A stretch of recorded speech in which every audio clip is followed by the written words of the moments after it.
Pega a visão do canal do Guerreiro. Nesse devocional eu quero passar um tema de um paralelo, né? Vinho novo em odres velhos. E no Evangelho de Lucas, capítulo 5, a partir do versículo 33 está escrito: Disseram-lhes os discípulos de João: jejuam frequentemente e fazem orações, como também os dos fariseus, mas os teus comem e bebem. Respondeu-lhe Jesus: Podeis porventura fazer jejum os convidados às núpcias enquanto o noivo está com eles? Dias virão, porém, em que lhe será tirado o noivo. Naquele dia sim hão de jejuar. Propôs-lhes também uma parábola: Ninguém tira um pedaço de um vestido novo para o cozer em vestido velho. Do contrário, não somente rasgará o novo, mas também o pedaço do novo não condirá com o velho. Ninguém deita vinho novo em odres velhos. Do contrário, o vinho novo romperá os odres e se derramará, e os odres se perderão. Mas vinho novo deve ser deitado em odres novos. E ninguém, tendo bebido o velho, quer o novo, porque diz: o velho é bom.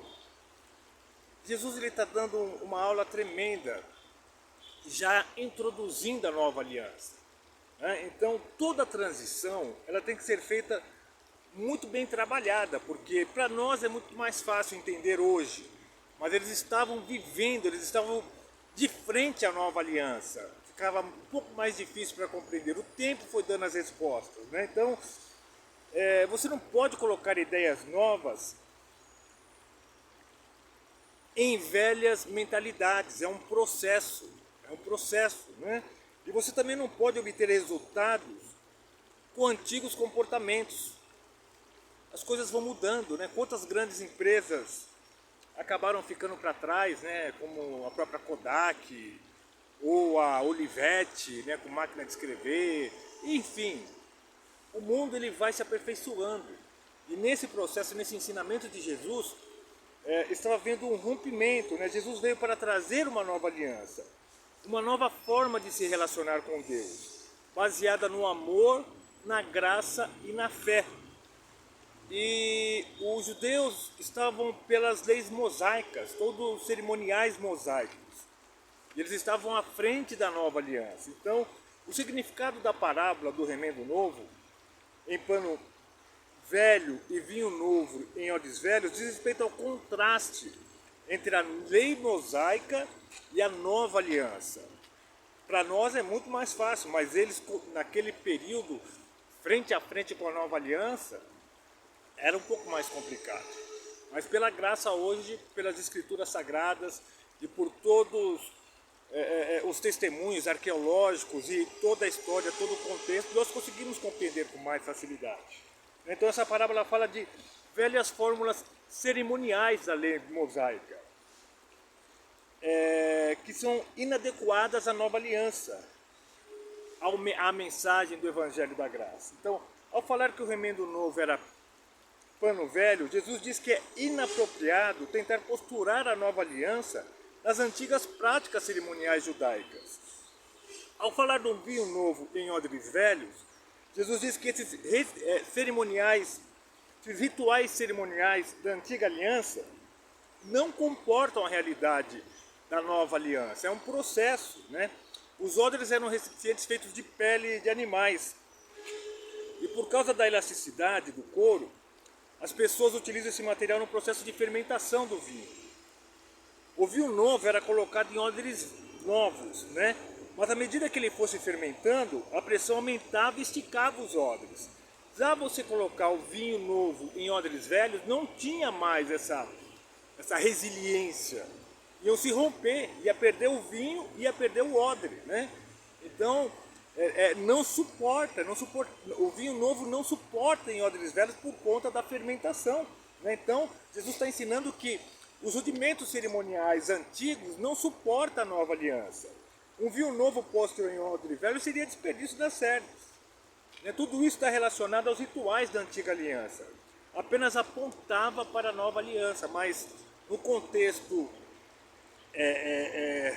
tete a tete acontecendo as coisas, era um processo, né? Jesus ainda não tinha ascendido, ele estava na jornada dele, dando ensinamento, levantando os discípulos. Nós temos que sempre ter uma visão na circunstância, sempre olhar os dois lados, né? Eu pertenço à nova aliança, mas para o judeu, ainda não existe nova aliança. Logo, não existe para o judeu Antigo Testamento, existe para nós, que pela graça alcançamos isso. Então nós temos que ter muito respeito e cuidado, nem por força, nem por violência, mas pelo Espírito Santo de Deus, para que todos venham a compreender esse processo, né? Vimos que essa parábola foi motivada devido a um questionamento acerca do jejum. Então, em outras palavras, de forma mais específica, Jesus responde aos discípulos de João Batista dizendo que o jejum cerimonial ou qualquer outra prática mosaica observada por eles e para os fariseus não tinha a ver com o evangelho, era algo, era plenitude, era um projeto de Deus sendo manifesto naquele período e naquela época. Então, isso nos preceitos bíblicos é irrevogável, porque para ter entendimento das dispensações de Deus, existem 7 dispensações. Se você não compreender as dispensações, fica muito difícil você compreender a Bíblia Sagrada, né? Tem a dispensação da inocência, o período de Adão e Eva, né? Da consciência humana, do governo humano, da promessa, da lei, da graça que nós estamos vivendo hoje e do milênio que está por vir. Se não houver entendimento, se torna ainda mais difícil entender a dispensação da graça que nós vivemos hoje, a nova aliança que nós vivemos hoje. Vou dar um exemplo para finalizar. É um assunto que, como eu falo, eu oro para que o Espírito Santo de Deus traga entendimento ao teu coração. Mas eu vou dar um exemplo bem específico para vocês entenderem. Anualmente havia o sacrifício de um cordeiro pascal para a expiação dos pecados, né? Tanto é que ainda eles querem levantar um outro tempo para voltar a essas práticas, esses rudimentos cerimoniais. Agora, para nós que estamos na graça, qual a necessidade da prática se o cordeiro que tira o pecado do mundo, Jesus Cristo, já cumpriu já foi pago na cruz do Calvário? Então, esse preceito para toda a humanidade, qual que é a necessidade desses rudimentos cerimoniais? Era isso que Jesus queria ensinar ao povo, e nós aprendemos isso, mas muitos ainda não entenderam e querem voltar aos rudimentos cerimoniais, mosaicos, que não tem mais necessidade. Tudo já foi cumprido para nós. E como entender isso? É palavra de Deus. Só através da palavra, não é pelo intelecto, é pelo Espírito Santo de Deus, não é nem por força nem por violência. Está bem claro uma revelação em Efésios capítulo 2, a partir do versículo 4. Mas Deus, sendo rico em misericórdia, pelo muito amor que nos amou, estando nós ainda mortos em nossos delitos, nos vivificou justamente com Cristo. Pela graça sois salvos. E nos ressuscitou juntamente com Ele, e com Ele nos fez assentar nas regiões celestes em Cristo Jesus, para mostrar nos séculos vindouros a suprema riqueza da sua graça, pela bondade para conosco em Cristo Jesus. Versículo 8 de Efésios 2.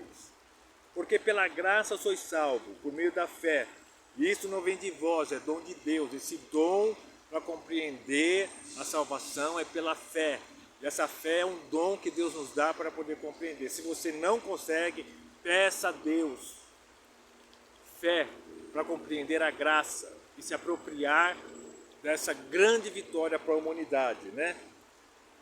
E versículo 9, não vem das obras para que ninguém se glorie, não tem o que você faça, a não ser pela fé, para alcançar a salvação em Jesus Cristo, porque pela graça sois salvos. Isso não vem de nós, vem de Deus sobre as nossas vidas.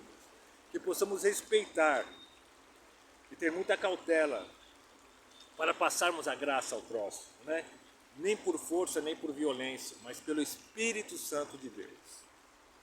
Eu vivo uma nova aliança com meu Deus maravilhoso, que pagou um alto preço para que eu pudesse estar aqui falando de Jesus para você. Mas respeito o tempo de cada um, para que o Espírito Santo de Deus traga iluminação, traga uma metanoia ao teu coração. Não tente compreender pelo intelecto, mas compreenda pelo Espírito Santo de Deus a dispensação. O que é a dispensação? A administração da graça que nós vivemos nos dias atuais. Pega a visão. Isso daqui também, para finalizar, só um adentro, serve para muitos outros comportamentos da nossa vida. Muita coisa não se encaixa mais, né? Nós temos que não alterar a Bíblia, não alterar os princípios judaicos cristãos. Não tem alteração para isso, porque Deus é rei. E rei não dá veto, rei dá estatuto. Mas a compreensão de novas formas, não se alterando a palavra, mas em novas estratégias, elas são reais, né? Elas estão à nossa disposição, porque Deus nos deu uma mente proativa, né? Nós temos um crescimento em sabedoria natural dado por Deus. A saber que um ser humano muito inteligente consegue usar 3 a 5% da capacidade cerebral dele. Olha o tanto que nós temos que avançar ainda. Tem alguns irmãos que têm um cérebro... Eu tenho um irmão que mora em Boituva, que ele deve ter um cérebro de uns 10 quilos. Pega a visão do canal do Correio.